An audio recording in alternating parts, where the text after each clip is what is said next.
At Commedia dell'Arts and Crafts, we are dedicated to bringing you exotic locations, such as the backyard. This is the castle's garden in spring, tended to by the gardener, who did not want to be filmed. You will see that a plant needs not be exotic to be interesting and beautiful.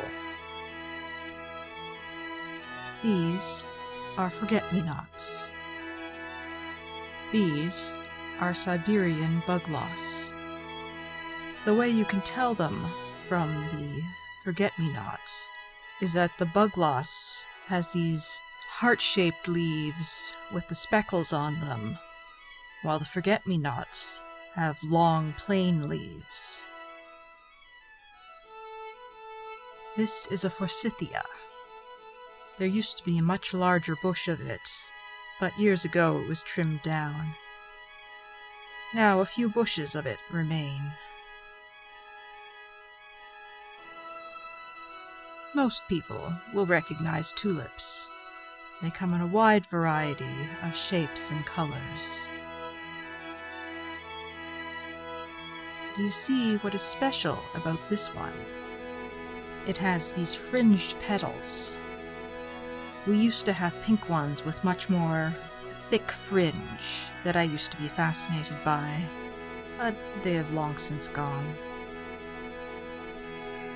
Here is another shape of tulips.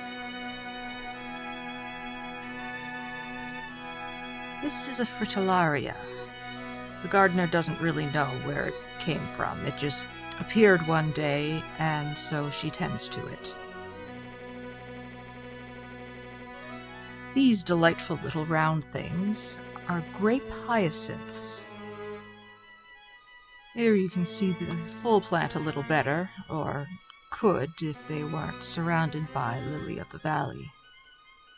This, we believe, is also a grape hyacinth, though white.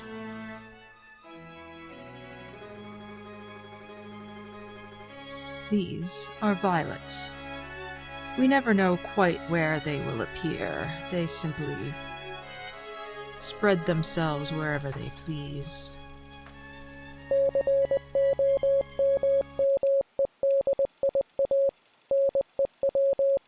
Hey there! We interrupt this program with breaking news. Not one, but 2 large wasps were found in the dungeon on Friday. One in the bathroom and one in the mask maker's study. We take you now to the doctor's footage of the suspects, but be warned, these scenes may be too graphic for people who don't think bugs are awesome. Doctor? Thank you, Jester. The suspects were captured separately to be filmed and identified. Both suspects are thought to be Eastern yellowjackets, most likely queens due to the spots on their abdomens and their size, a whopping 2 centimeters.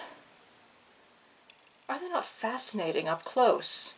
See, you can watch her breathe and even count the hairs on her body. They will sting if they feel threatened, but wouldn't you kick a mountain in the ankle if it strayed too close to your home? But they do not attack unprovoked. Queen yellowjackets hibernate over winter, so it is likely that these were 2 newly awakened queens, each searching for a place to build her nest.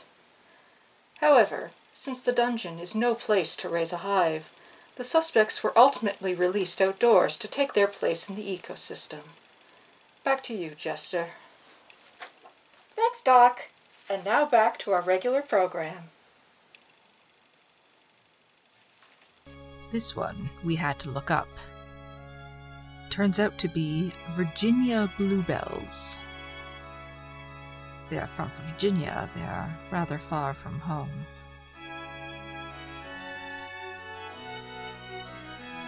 These are ferns, just starting to spread their leaves.